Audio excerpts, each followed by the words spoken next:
We're looking at Sunday. Punch-ons, big games, bad games, lineup changes. It's all there. Sunday in the NBA. Michael Bolton, you were sitting along watching it with me, yes? Thanks, Josh. It's Michael Bolton here, and it's time for another episode of the Locked On Fantasy Basketball Podcast. Let's get to it. Let's get to it, indeed. You are Locked On Fantasy, your daily NBA fantasy podcast. Part of the Locked On Podcast Network, your team every day. Hello and welcome to the Locked On Fantasy Basketball Podcast, brought to you by Basketball Monster. My name is Josh Lloyd. If you've got any questions and you want to ask them to me, you can call through on 131166. I'm also the lead fantasy analyst at basketballmonster.com, and you can find me on Blue Sky at joshloyd.bsky.social, on Twitter at redrock_bball, on TikTok at redrock_bball, and on Instagram at Locked On Fantasy Basketball. Go ahead to the Locked On Daily. Yeah, lockedondaily.com is where you find the best newsletter for your favorite NBA team. Sign up, get it stuffed into your inbox 5 days a week, lockedondaily.com. Also, thumbs, bangs, comments, bangs, thumbs. In whatever order you want to do them, just do it. Just do it. Just do it. That's where Nike got the slogan from. We're here to talk about the action on Sunday in the NBA. There were 6 games on. It is National Bicarbonate of Soda Day. Not really sure that bicarbonate of soda needed this level of PR, but here we are. So if you're just looking for something that's bicarbed up and it's soderific, I don't know, celebrate. So put your bicarbs out. I don't know. That's where we're at. Okay. Should we just get into a little bit of news here? Start off with some things that I think we need to talk about. And I'm not going to talk about the D'Angelo Russell and Dorian Finney-Smith trade because I did a whole 25-minute show on it earlier today. So this is just your reminder to go and double bang that one. Go and watch it. We'll talk about it. We'll see what happens. We'll talk about the Nets later on today in this recap show. Actually, not that far away. But yeah, broke down that whole trade earlier on in the day. Go find it.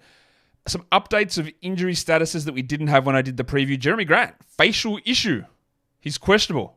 Okay, so Tamani Kamara's questionable as well. Banton's questionable. Rob Williams is questionable. That's opening up for Avdia. It's opening up for Scoot. It's opening up for deeper leagues for maybe Chris Murray. But it's opening up in particular for Avdia and for Scoot a lot. We'll just see who's in or out, but that's a lot of injury statuses there. Johnny Collins continues to remain doubtful with the hip injury. He confounded me all season. They were giving him low minutes, and then they said, all right, big minutes for John, and he started cooking with incredible rates that I didn't think he was possible, and he looked unbelievable. And now the foolishness is kicking in. With him out, they have sort of rotated cast members through. Drew Eubanks, Kyle Filipowski, Michael Potter. Cody Williams has been starting, and I think he's racked up about 3 total points in the last 180 minutes. That's not accurate, but you actually believed it for a second, didn't you? That's how bad he's been. So we'll see where all that goes. In terms of Collins is not going to play. Keontae might play, but it's just going to be a random. It's not like Svi Mykhailiuk 2 games ago, 18.6 threes. Last game, 0 minutes. You predict the Jazz, and you see how you go. It's going to be a bad time for you, trying all these spuds to see if they can do anything. I wouldn't be shocked if we get 30 Filipowski minutes tomorrow. It could be back to Potter. I don't know. There are lots of different ways they can go. All the Hornets guys, Brandon Miller, Cody Martin, LaMelo Ball, all doubtful. I talked about this on the preview show, talking about why I think they might be doing it, because they've got a very spread out part of the schedule. And I think these guys, obviously they're banged up with a bit of soreness, but if they sit them and give them a whole week off, they only miss 2 games. Whereas if you do that in other portions of the year, you might miss 4. That, again, like I said on the previous show, maybe I'm just smoking a big fat bowl of copium. But I can sort of see it. I don't know. And then, of course, we've got a really... Now, I would probably do a whole show on this, the Lonnie Walker IV sweepstakes, about his buyout from his team over in Europe and which teams are likely to get him. It's going to be so super important to the NBA, not the title race, to see which team could be the worst in the NBA going for Cooper Flag. Whichever team signs Lonnie Walker's got to be the immediate favorite to get the number 1 draft pick. Because he sucks. Why are we focusing on this guy? Sorry to the man. He seems like a very nice guy, and he's had his moments, but he is not a good NBA player. And the reason he's not in the NBA play at the moment is because he's not a good NBA player. Yeah, we focus this. Why does this man have the greatest PR of all time? Lonnie Walker. He might be here too. Hey, here. Okay, all right. Sounds good. Sounds really good. We're going to talk about games. First one was an early one. It is the Brooklyn Nets. I got Mully Grub then again. The mouth. I think I'm going to do it again. Look at that. It looks so weird. Oh, yeah. All right, let's go into this this first game of the day. It is the Brooklyn Nets and the Orlando Magic. That required an extra big one because what a comeback. What a choke job, but what a comeback from the Magic. The Nets, they made wholesale changes to the starting lineup, largely because, again, there were players traded, but we had different situation to where they were last time out. Cam Johnson played in this one. Jalen Wilson, who started in place of Cam Johnson last game, he moved back to the bench. Ben Simmons returned, and Shake Milton didn't go back to the bench. He went to the Lakers. Who was the other one that was on there? Let me check. I'm just looking at this starting lineup graphic that's coming up. Cam Johnson started. Jalen Wilson was there. Ben Simmons started for Shake Milton. And the other one was, of course, Noah Clowney, starting in place of Dorian Finney-Smith. And this is all well and good, and you might be excited that Clowney started and all that sort of stuff. But remember, D'Angelo Russell's not here. No, D'Angelo Russell is not getting bought out. I know you might have heard it somewhere. That is likely a lie. He is not getting bought out. There is no plans to buy him out at all. So D'Angelo Russell is going to play.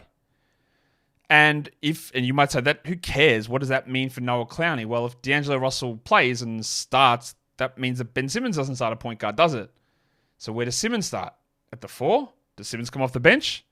So we still don't really know about where things are going to sit with Noah Clowney as we move forward. Let's just start with Clowney, who was fine.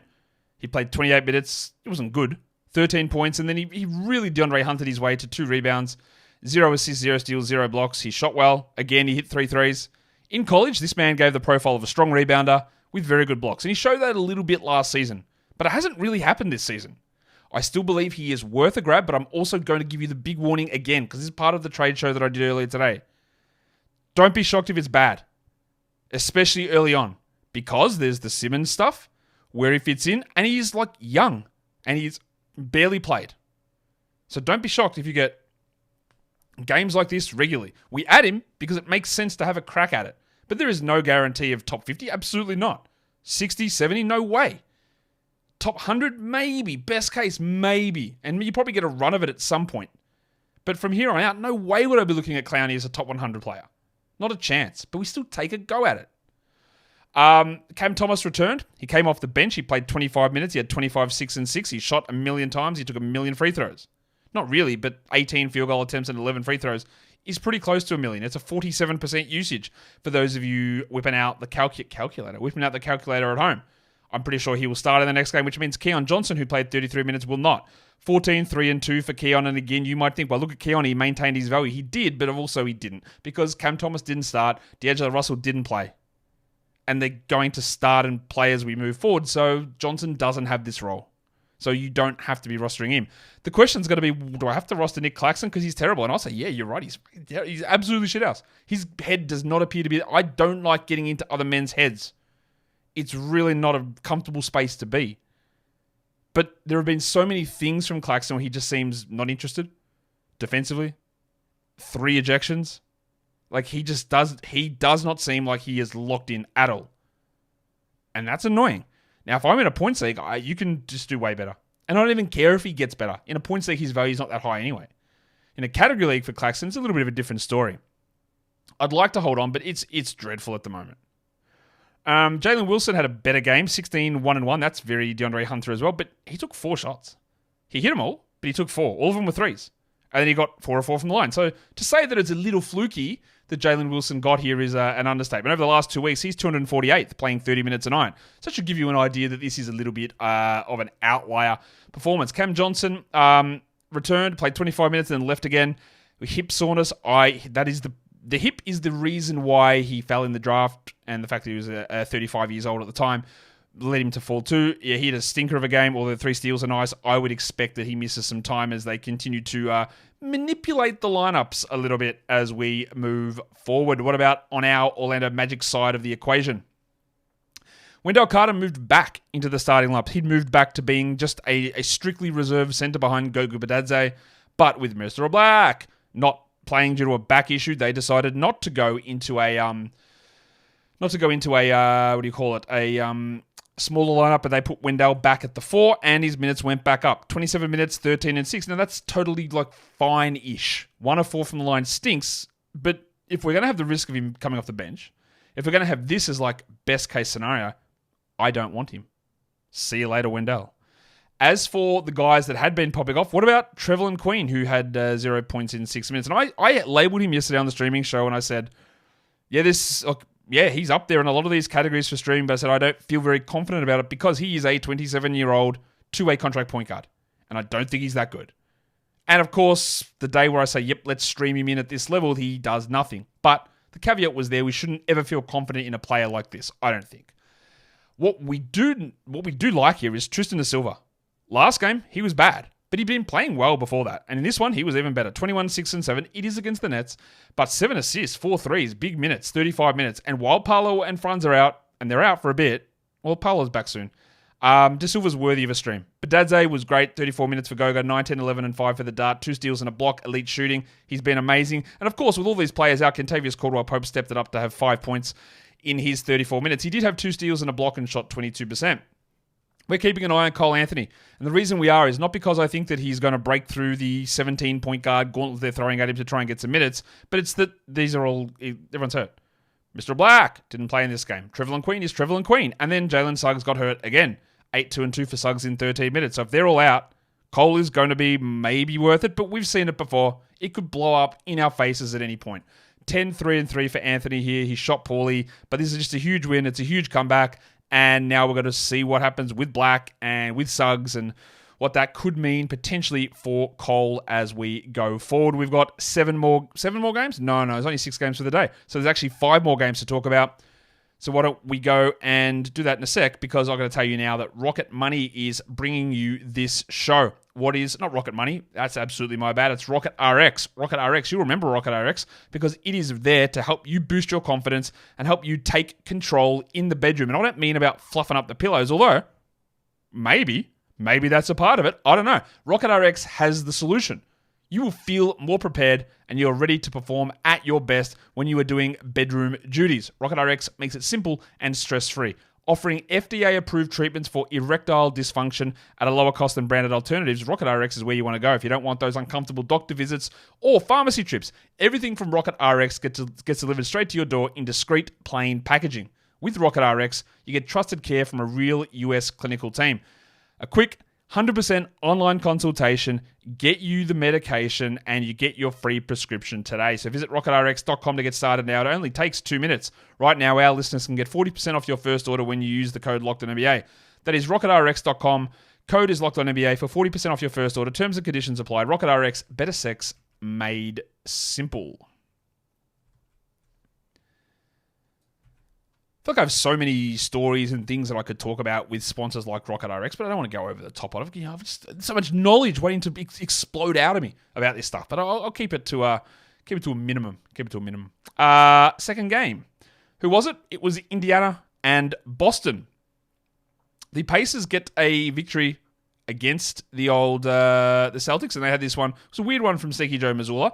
He sort of went to wave the white flag at one point and then put his starters back in and then took them out again about a minute later. It was a bit all over the place. The Pacers win at 123-114 is your final score, and what we got was Tyrese Haliburton. 31, 6, 7, 36 minutes, 58% shooting, 88%. Again, there have been chats and talks and discussions about, Haliburton, what's he doing? Maybe Andrew Nembhard, it's his team. Nope, no, it's Haliburton.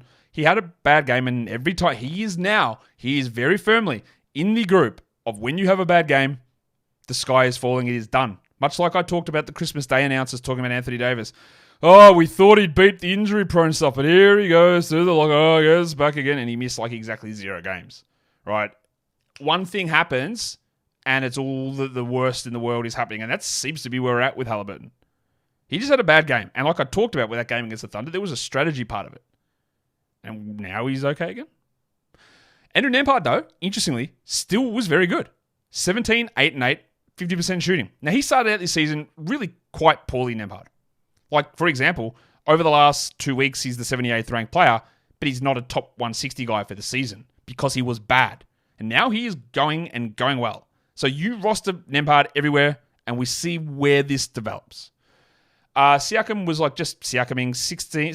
Actually, that is not true. He had 17, 8, and 6, but in a non-Siakam moment, he had 3 steals and a block. Thank you, Pascal. And Mathurin only played 29 minutes. Again, that is interesting because he was getting big minutes. And it's not going to get easier when Neesmith is there. 14 and 5 for Ben, and he actually shot 75%. He took only 1 free throw, and we can jack Ben Mathurin, I think.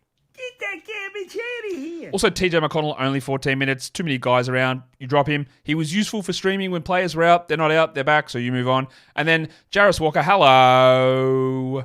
Played 25 minutes with 12 and 5 with 3 threes. He is taking advantage of Obert Toppin's absence. He's putting up okay numbers. Same with Tom Bryant with 8 and 3. But we don't really need to care about that in the vast majority of scenarios. The Celtics rolled out the same starting lineup as last time, and that's a starting lineup that does not include Kristaps Porzingis or Drew Holiday. They've got a really busy period of the schedule here, so just be aware of that. They've got an upcoming back-to-back as well. We've got big minutes from Tatum here, 22, 9, and 6, 3 steals and a block, 41 minutes, expected day off. Jaylen Brown, 31, 4, and 6, 36 minutes, maybe a day off. The other thing I would say, though, is the Celtics are slumping a little bit. So maybe they don't feel quite as comfortable with rest, but long-term injury and health preservation is still key. They are not clawing and desperate for every single win here. Al Horford Al Horford might be washed. He might be. He's had some good games this season, but in the past, when you give Al a chance like this, he just would deliver. But he doesn't really anymore. 31 minutes, 5, 5, and 3. We do not roster him. He shot 17%. He is just not doing anything. I think we can feel all right about moving on. And Peyton Pritchard had 21, 4, and 3. Good to see some big numbers coming back after a couple of down ones. Sam Hauser started in this game, but his back feels very, very rooted at this point. He plays, and then he only plays 20 minutes. He's always got this heating pack on the bench. He had 9 points with 3 threes. He is not the same Sam Hauser as last season, so even in games when he gets elevated to starting, we're not getting the same level of production that you would have got if it was the Hauser from last season. All right, let's do the next game. We're talking about the Atlanta Hawks absolutely cooking the Toronto Raptors. Now, I know that I get criticism. Actually, you know what? I'm not going to get criticism for this because I'm going to talk about the Atlanta Hawks, 136-107. There was no Dustbuster Dyson Daniels. There was no Bogdan Bogdanovic. Both guys out across both games of the back-to-back. Yeah, you absolutely drop Bogdan Bogdanovic. You don't have to hold him. You do not drop Dyson Daniels. But you drop Bogdanovic. And, of course, Larry Nance with the non-specified hand injury. I'm expecting 4 to 6 weeks, but it doesn't matter. He is a drop as well. But with those guys being out, we saw a couple of things develop. And one of them was Zachary Ricochet playing more and doing better. 27 minutes for Ricochet, 14 and 7, 2 threes, 2 steals, and a block on 63%. And if this was just the new thing, right, where Ricochet was a 27-minute-a-night player and nobody was out, and I go, okay, here we go. Something's developing. We're getting somewhere. Maybe I would consider him an ad. But I'm not, because there's 35 minutes of Dyson Daniels sitting out and 24 minutes or so of Bogdan Bogdanovic sitting out, and it's a 30-point win. So that's great for Ricochet. Thank you for putting together 2 good games. I don't care. Trae Young had 34, 2 and 10, 2 blocks, 7 threes. Hey, just a quick question. Do you think Trae Young's been disappointing this season? I just want to know the answer. Jalen Johnson had just a casual 6 steals. He had 15 and 4 with a block, and he continues to be ridiculous. Well, let's talk Onyeka Okongwu, because on the waiver wire show today, I said, I don't think that you need to roster him. Now, he came out and had 15 points with 2 steals and a block, and that's amazing. That's great. He played 18 minutes, and it is worth remembering here. Literally nothing has changed for Okongwu. Him coming back, you go, Nance is out, that's going to help Okongwu. It does not. It doesn't change a single thing, because Okongwu's role was not impacted for a single second by Larry Nance. It wasn't impacted at all. Okongwu was just doing nothing. Now, at some point, maybe he's a 26-minute-a-night player.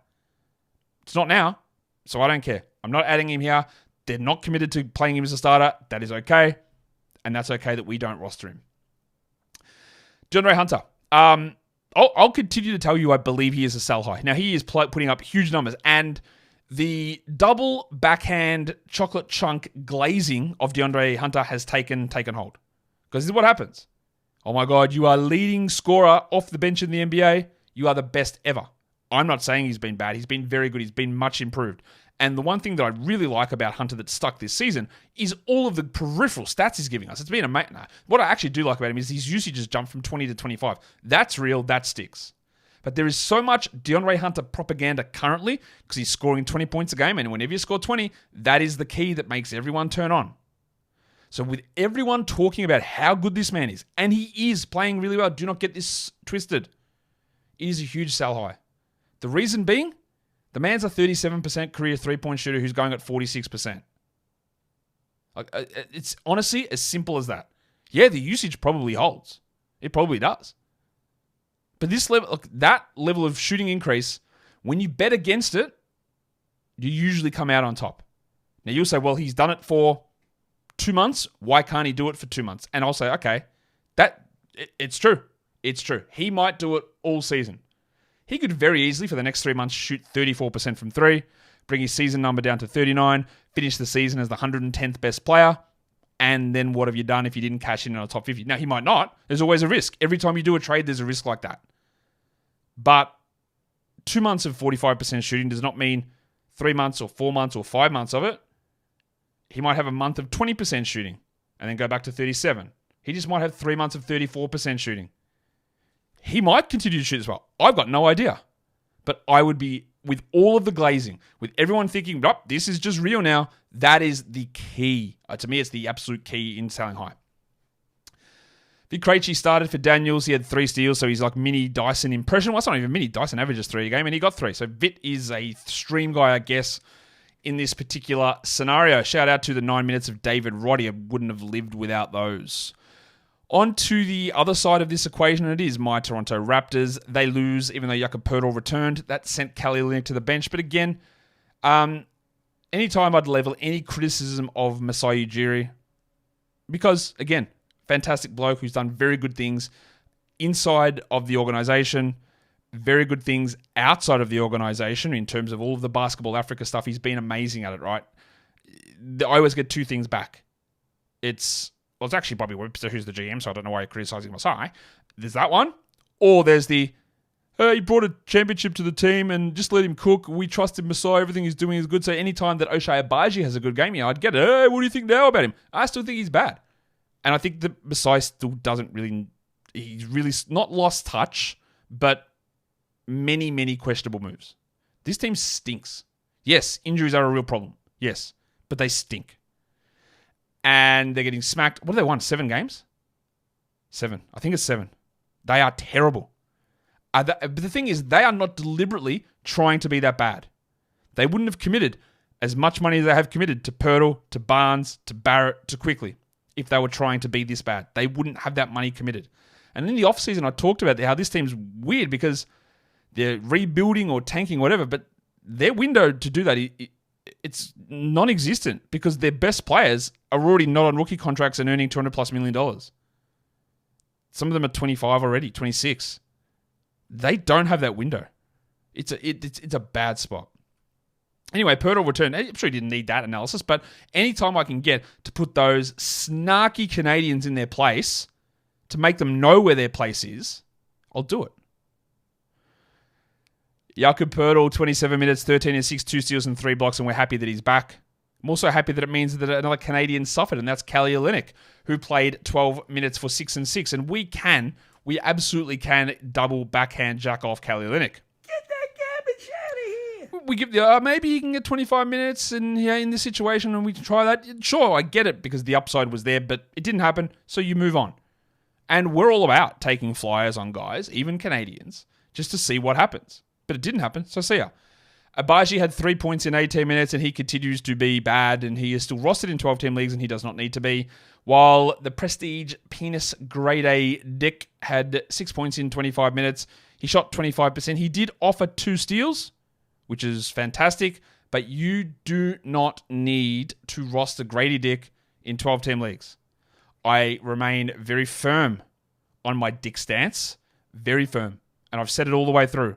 If 2 big guys are out, roll it out. Get Grady in. When they're there, he's not good enough and he doesn't do enough. And we are at that portion of today's schedule. Barnesy, 19-8-5 with 3 steals. Pretty good game for him. But still not like... It's not awesome. It's pretty good. And... Bruce Brown play what? The Cowboy himself. He's back the Shark.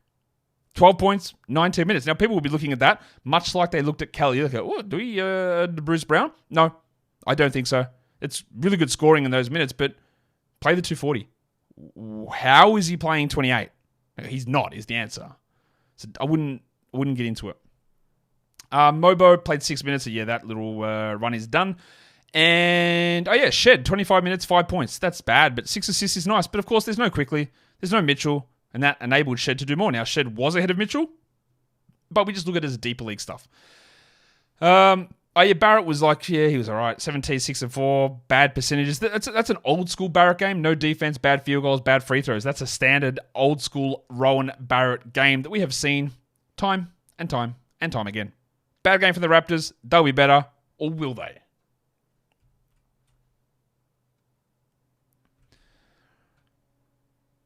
Whenever the NBA says, all right, you only got 6 games, I just go, cool. That means I can speak on everyone for 25 minutes, I'm guessing. Which I shouldn't do, but, I do.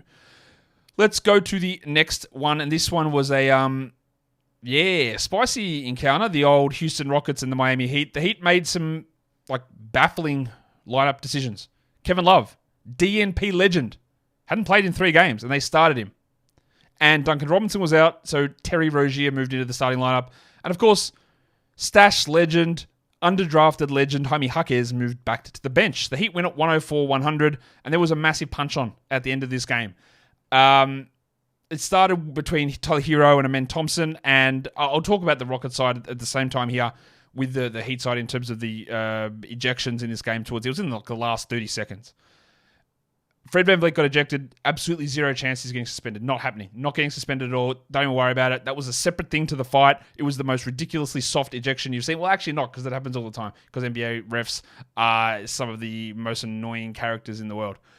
Fred VanVleet will not get suspended. Amen Thompson almost certainly will. Almost certainly will. I don't know for how long, but he's almost certainly getting suspended. I don't know that Tyler Herro will. He got thrown to the ground by Amen Thompson. He might.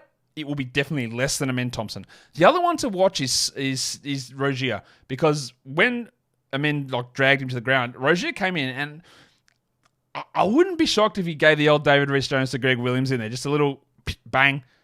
Was it Greg Williams? No, it was the other way around. Greg Williams to David Reese-Jones in the bottom of that pack, Sydney, mid-90s. Just as he sort of jumped on him, it just looked like might have slipped one in. So I think Amen's getting suspended. I think Rozier will get suspended.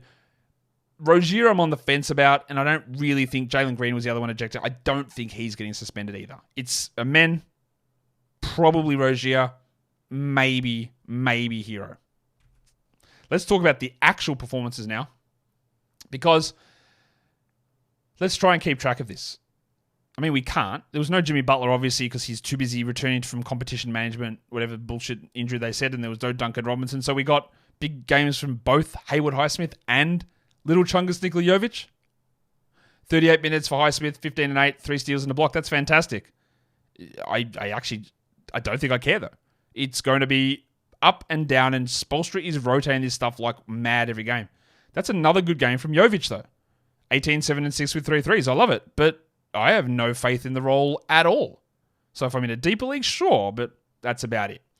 Herro had 27, 6 and 9. That was good, apart from the no defense and the bad free throws. And again, we worry about maybe a game off. And then, wouldn't you know it, but Bam Adebayo had a poor shooting night and a poor scoring night, which seems de rigueur for Bam at the moment. 12 and 10, 33%. And Rozier started, played 38 minutes, didn't do anything to make me think that it's the wrong move to drop him. So just go ahead and drop him again. Even if you don't have him, just simulate that idea in your mind. Maybe it's cleansing. 14 and 5 for Rozier in 38 minutes, but both Butler and Robinson are going to come back, and he's going to be done. And again, this is a great example of why you should not be holding on to Jaime Jaquez under any circumstance. Maybe not any circumstance, but even in Dynasty Leagues, I'm not that interested in him. Because there's no Jimmy Butler. There's no Duncan Robinson. You're not stashing for a Butler trade, because this is the Butler trade. It's actually an easier position than the Butler trade. And he played, 16 minutes for 2 points. He is just, at the moment, bad. He might be good. He was good for a small period to be in last season, but he's just bad. So you don't roster him. Alec Burks, who had a 30-minute game not long ago, had 4 points in 18. You can't trust any of this. You can't trust Jaquez. You can't trust Love. You can't trust Burks. You can't trust Rozier. You can't trust Jovic. You can't trust Highsmith. You can't trust Robinson. You can't trust anybody. You can't trust Pele Larson. Nobody in any situation. Spoelstra is becoming very great coach, close to the worst for fantasy at the moment. It's really quite bad. Let's talk about the Rockets side of this game because, there's some stuff I already talked about. Amen Thompson going to be suspended. Dylan Brooks returned in this one, so Amen went to the bench. We look at what Amen did in that bench role. He had 32 minutes, 5, 5, and 5. Not his best game. We still hold him, of course, but going to get suspended. Fred VanVleet was ejected after playing 38 minutes, 16, 7, and 6, 3 steals, 2 blocks, 4 threes. I know there's been a ton of consternation about VanVleet's performance, but I'm sure they're all silent after a game like this because this is what the Fred VanVleet enjoyers enjoy. This is what he does. This is why I do still think he's going to be solid. I still worry that the usage is down slightly. I still worry the assist rate is down slightly. But that's fine. Şengün, 18, 18, and 6. Nice. And Jalen Green had 19, 3, and 2, and that's a very Jalen Green line. Of course, he took 20 shots to get there. Again, that is very, very Jalen. And he continues to be quite a bad fantasy player. Points leagues, he is okay, but he's absolutely nothing to write home about. We don't get excited about Cam Whitmore at all. At all. 12 minutes, 7 points. If Amen misses, even though Amen's probably more of a guard, maybe you look at Whitmore, but that's it. People went and rushed to grab Whitmore. I don't really know why, but they did. And they shouldn't. That brings us to the Tari Eason question. 6 games out for Eason. Lower left leg injury management. They did a very similar thing last season. They were calling it leg soreness, leg injury management, leg stress reaction. And it was like, oh, LOL. Actually, there's a benign tumor on his leg. Oops. So, again, like I said many times on this show already, and I'll say it again now, the fact that they are managing an injury that's kept him out for 6 games here, that's management from an injury, which is last season, which wasn't an injury, it was a benign growth on his bone, has me absolutely terrified as to what is going on here. I hope that I am wrong. I'm not even saying that this is right, but I hope this isn't. I hope this doesn't come true. Maybe that's better phrasing. I hope that has not regrown. I hope that is not the same thing happening again. Because why are we having injury management from a tumor removal back in February? Why is that happening? Every alarm bell and red flag should be going off right now. I think you drop Tari Eason. He doesn't have a path to be a 30-minute a night player. He was getting by on some very interesting defensive numbers in those minutes, and they'd already started to taper back. Just move on. Just go. See you later. Now, of course, you could hold him in IL, and that's sweet. Just do it. Like, that's what are you wasting? But if you need it, if you need the spot, I think we move. Jabari had 7 points in 26 minutes, so he stunk. He has also turned back to being bad, I guess.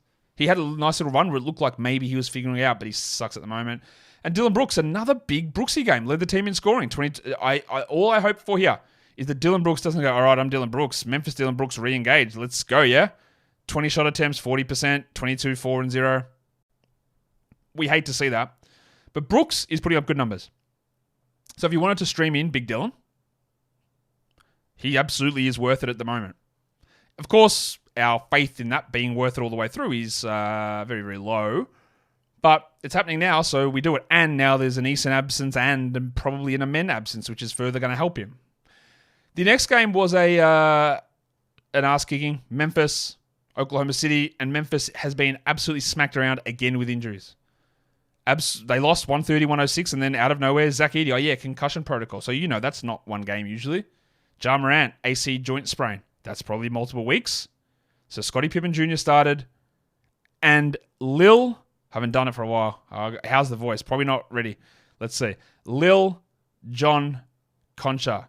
Okay. Oh, and it's bad. I can't do it. I think my vocal cords are cooked. Okay. Nah. We might have to put that one into... I can't do it. I put it into retirement. Anyway, John Concha started. So what do we do here? Because Ja Morant's out. Zach Edey's out. Santi Aldama's out. Marcus Smart's out. Gigi Jackson's out. Vince Williams is out. Brandon Clark missed this one with knee soreness. And guess what? Jake LaRavia sprained his ankle, was doubtful to return. So I'm going to say he's out. So that is 1, 2, 3, 4, 5, 6, 7, 8 potential rotation players out. So, Concha, 4 points, 15 rebounds, 3 steals, 2 blocks. Yes, just add him. Yep, we can do that. We can work with that. Scottie Pippen only played 24 minutes. And even games where players are out, they never want to push Pippen much at all. But you add him. 10, 3, and 6. 1-1. Fine. Bain, 22, 9, and 4. Not bad. The Duck, 27 minutes. Luke Kennard, 16 and 5 with 4 threes and 3 assists. That's okay. Definitely a 14-team league option. Jay Huff, 17 points with 3 threes in 17 minutes. But the thing there, the only guy I think is probable or a chance to return next game is Brandon Clark, which would impact Huff. But their forward options are there's nobody. Who the hell is around? There's no one there. Jalen Wells could have taken advantage of that, but he shot 17%. He had 4, 2, and 1 with a steal. He's an okay stream sort of guy while everybody is out. But we do lock into Conchar. We do consider Kennard. We absolutely roster Scottie Pippen, and we consider Jay Huff. We also got 11 minutes of Yuki Karamura, which I don't think we've gotten those before. And we got 11 minutes of Colin Castleton. Yes, they were blowout minutes, but they have to play him because there's nobody else. On the Thunder, they made some changes as well after their last game, and they're in the middle of a busy period of the schedule. So Kaysen Wallace, the Hong Kong mattress, moved back into the starting lineup, and AJ Mitchell went to the bench, while Lou Dort started again after he missed the last one, and that meant Aaron Wiggins moved to the bench. Dort was his usual self, 3, 4, and 2 on 17%, and he is not a 12-team league guy. Don't care what you say. And I don't think the mattress is either. Now, Kaysen Wallace still had 2 steals, and that's what we view him as. You want steals? You get them from him. But he had 5, 1, and 3. He played 31 minutes. So we thought we were getting to a stage where we could rely upon Kaysen Wallace to be a 30-minute-a-night guy, and then for about 4 games had already played 23, and we went, all right, I guess not. But now we're back to the high 20s and the 30s. Yes, Alex Caruso is out, so that's probably helping. But we don't do anything more apart from stream from Wallace, I don't think. Shai had 35, 6, and 7, 1 steal, 4 blocks. Unbelievable stuff from him. And Jalen Williams, the Bronco, only played 26 minutes. Still not shooting well, but the other stuff is okay. 14, 10, and 8, 2 steals and a block, so that's back in business there. Another really strong AJ Mitchell game, but he's only got 19 games left on his contract. 19. So they could convert him. They'd have to waive somebody to do that. And they're already carrying Nikola Topic, who's not going to get any playing time this season. So AJ Mitchell, just watch that before you get excited. He's been very good, but just be very cautious with that. Aaron Wiggins also looked like he was on the way out, played 24 minutes with 16 points with 2 steals, and I'm not going to get sucked into that nonsense, while Joe had 11 points and 3 threes. It's just, it's going to be a frustrating thing trying to guess and figure out that rotation, and I don't really see it changing anytime soon, to be honest. All right, let's do the final game of the day, the San Antonio Spurs and the Minnesota Timberwolves. Both of these teams came in with unchanged starting lineups, and the Wolves get the win, 112-110, really close down the stretch. We'll start with the San Antonio side of things. Wemby played 37 minutes. He had 34 and 8 with 4 threes, 1 steal, and 2 blocks. He shot 30 times. He had 12 threes and 18 twos. Pretty good game again overall from Wemby. What about old mate Chris Paul? 35 minutes, 6 and 5 is bad, but 14 assists and 4 steals. He's really ramped up the minutes and the production. You're always going to be worried with Chris Paul about an injury, so if you wanted to sell off that, I get it. But his production's great, and he's not losing minutes to anyone like Trey Jones or the 8 minutes of Steph Castle that he played. He went scoreless in that and had 1 assist. Castle, by the way, of course, as you're well aware, you are jacking off the Kia NBA Rookie of the Year ladder leader. Get that garbage out of here. But while we're doing sounds, the pencil Harrison Barnes. Barnesy.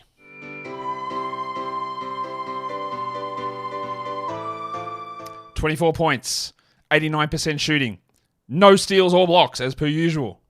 A great game, and we don't care at all. We don't do anything with it. We don't add him. We don't do anything. But the fact that he played more meant that we got no bubbles. 11 minutes from Julian Champagny, 0 points, steal and a block. You can drop him. If someone's hurt, you add him. If not, you drop him. And who are the dickheads out there still holding on to Keldon Johnson, may I ask? 13 points for him. That's okay. 13 is fine. No threes, no assists, no steals, no blocks with 6 rebounds and 17 minutes. He is nowhere close, Keldon, to a 12-team league player or a 14-team league player. He's not remotely sniffing it, not even touching it. It was a down game from Sohan. He really wasn't involved in terms of shot attempts or having the ball, and the shots that he had, they didn't go in, only 25%. But 37 minutes, a lot of screen work. 5, 4, and 1 with a block for him is fine, but we don't get excited. But it was also good for Vassell. Not fine, it's bad. Sorry for Sohan, but we hold on to him. Well, Vassell, there we go. 22, 7, and 4, 36 minutes. We've been waiting for a better game from Devin, and we got it. If any idiot dropped him in your league, please go and adjust that and re-add him. What about the Minnesota side of the equation? Because we talked about this the last time we saw them and said that Donte DiVincenzo was pushing up and maybe we just want to grab, well, you do absolutely want to do that now. 34 minutes, 26, 7 and 4, 5 threes. It's been a long time coming, but he's still not in the top 150 for the season, but we are rolling at the moment. And unfortunately, Mike Conley looks absolutely washed. I don't know that he is, but he might be. 5 points for Conley in 23 minutes, and they're leaning on DiVincenzo. That's a great game from Donte. So yeah, just add him everywhere. Gobert, the ups and downs continue. 17 to 15 is a good game for him. And McDaniels did his thing. 12, 10, steal, block, streamable, droppable. Same, always at the same spot. Not much changing. Randall was fine, and it was another bad Anthony Edwards game. Ant is on a massive slump. He is a huge buy low still. He had 14, 8 and 4, 30% shooting on 20 attempts, only one free throw. Something is very off with Ant Edwards at the moment, and you can maybe cash in. You might not be, because some people overfluff this guy a lot. But you'd be looking into it because he's struggling. And speaking of struggling, what about Naz Reid? 11 points, 21 minutes. He did have a steal and a block, but we are in 10s. We're moving on. Don't worry about that for Naz Reid in 10-10 league. See you later. In 12s, you could probably get by. We know he's better than this, but also not that much better. But I think it's a tough one for me in 12 leagues. But it's not like there's, wait till he gets going. There's a starting spot. The minutes are there, because they're not. They're not there. He's performing poorly in low minutes. That's a terrible combo. Because you don't have that little life buoyancy, little craft where you can hold on to it. Like, yeah, but he's playing the minutes. The Tobias Harris mode. You can't do that with Reid because he isn't. Obviously. He's not playing the minutes. That's the games. Should we give out some awards? We should. Let's do it. The monstrous line of the night. It goes, once again, as it seems to go to a lot, Shai Gilgeous-Alexander, 35 and 6, 7 assists, 1 steal, 4 blocks. He has been ridiculous. The waiver wire line of the night it's a young player. Did he get the young gun of the night? He might have. It's Tristan da Silva, 21 points, 6 rebounds, and 7 assists for da Silva. The young gun of the night, the non-Victor Wembanyama division. It does go to Tristan da Silva. Again, big performance from him. While the dud of the night, we cast our gaze for the dud. Where do we go? Where should we go for the dud of the night? Who do you think? It's Jabari Smith. 7 points, 3 rebounds. We're back to bad Jabari. I am holding, but not great when you thought things were turning, and they're not, unfortunately. Let's take a look at the top 6 performers across categories and Yahoo points and ESPN points and see where all that sits. The top 6 players for category leagues. Number 1 was Shai, followed by Trae Young, Alperen Şengün, Victor Wembanyama, Tyrese Halliburton, and Freddles Van Vliet. Your top 6 waiver wire players, all over 60% available on Yahoo leagues. Tristan da Silva, he is worth streaming at the moment. Then it's the 2 Miami guys, Highsmith and Jovic, who are both very good today. But that's no Butler, no Robinson, and that's probably not going to be something that happens to the next one, so I don't think we need to react to them. Harrison Barnes, sure, absolutely not. Andrew Nembhard, though, as the 5th best waiver wire player of the day, we just roster him everywhere. Just go and grab him. And Johnny Concha, I think he's worth grabbing. There's just too many injuries there, with another one going down today in Laravia. He is worth at least a short-term stream. Someone like Da Silva, short-term as well, whereas Nembhard's a longer-term one, but they're probably my 3 major guys from that list. For Yahoo points, your top 6 guys, of course, it's Shai up the top, followed by Trae, Wemby, Halliburton, Tatum, and Şengün. And then your top 6 ESPN Points League players. We're going to go to Shai, Trae, Tyrese, Victor, Goga, and Jason Tatum. What about players that left the games due to injuries today? We had a few of those to talk about. That's the wrong list. I'm going to bring up the correct list. Let's do that now. This is a better list. Jake LaRavia left with the ankle. Like I said, John Conchar gets a real boost in that scenario. Jalen Suggs with his wrist. Who knows? The man could be playing in the next game. I don't know. But if he is out and Mr. Black, oh, yuck. What was that? Mr. Black. That's better. If he is out, then we do go to Cole Anthony. And then Cam Johnson left with another hip problem. I said Noah Clowney there. Now, Noah Clowney's an ad regardless, but Johnson being out helps solidify Clowney. And you could also look at Jalen Wilson. But we could also get a boost to Keon Johnson. You could also get the return of Zaire Williams in that position as well.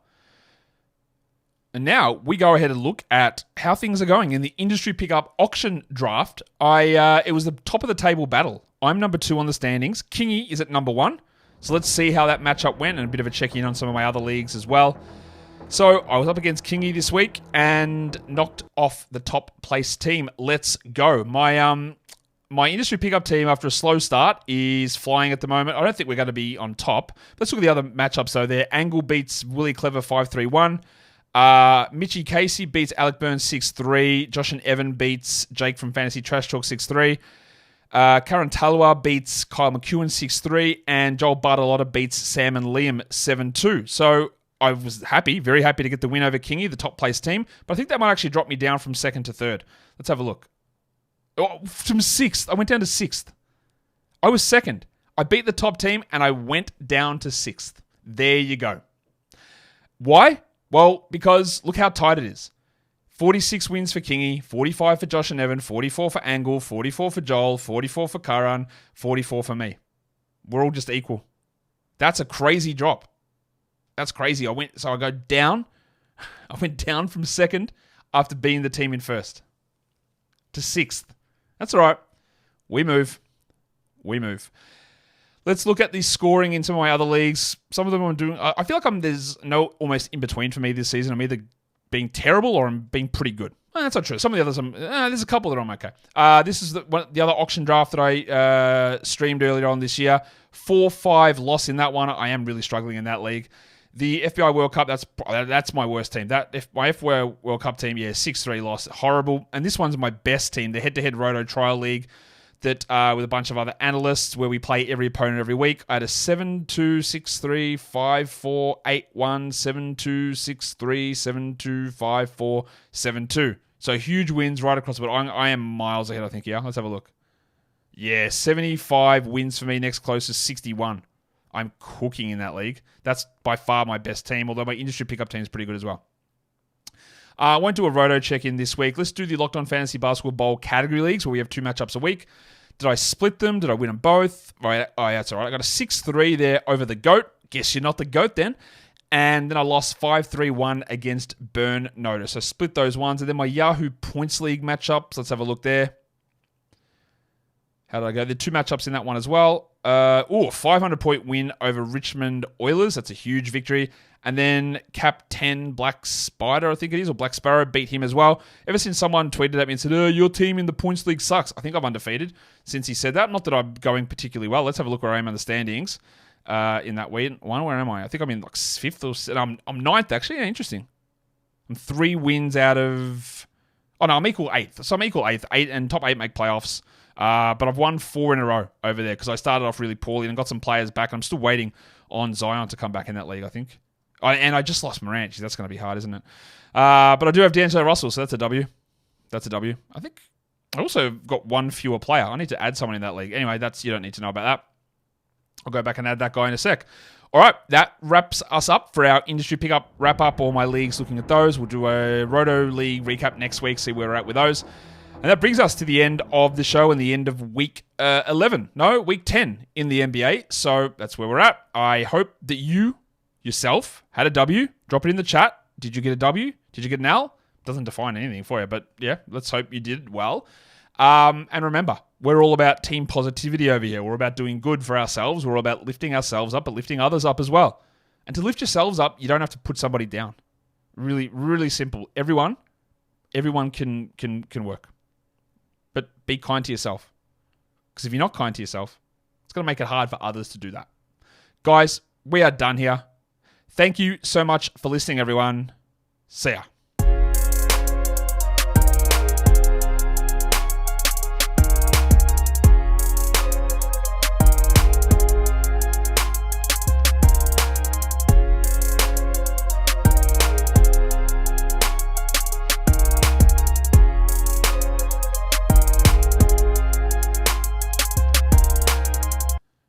One 3 1 6 Pizza Hut delivery.